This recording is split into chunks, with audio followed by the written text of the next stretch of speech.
So you were able to catch up. You were able to keep Yes, with everything, keep and going. Yeah, I was. I didn't graduate with my actual high school class, but I but same graduated year. same Yeah, year. yeah, Yeah. that's So pretty impressive. That does not surprise me in the least about you, but it's pretty impressive. thank you. I didn't want it to, like, I was adamant about, I don't want this Yeah. to affect me. So, you know. So after high school, did you keep working at Peppermill? No, I ended up quitting Peppermill, and then I was doing my parents ended up buying a house in San Marcos. We Mm-hmm. lived in Encinitas, and then my brother, very, interesting, my brother, when I was like 12 years old, he went into the Navy, Mm-hmm. and he was able to save enough money for my parents to buy a house. So we moved out of that little, slum little house that it was Encinitas, but it was just falling apart. Still Right. falling apart. It's still there, surprisingly. Hasn't. But we moved to San Marcos. My parents bought their first home in San Marcos.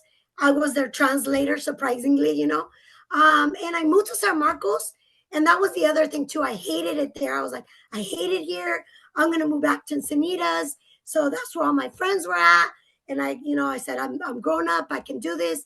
I'm gonna, the only way I knew that my parents would, say, okay, you're moving out, was if I had a child, and Mm-hmm. that's what I decided to do. And I left, and I moved back to Encinitas with my son's father, and I lived there for a couple of years. I was working at the schools.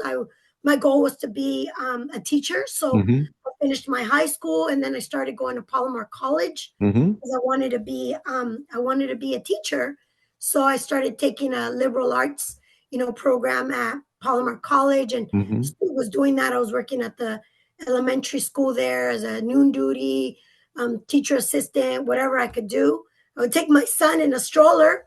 Uh, whenever they would let me, and lived there for a couple of years, and then ended up, that relationship didn't work out, and ended up moving back to San Marcos with my parents in when I was like 19 years old.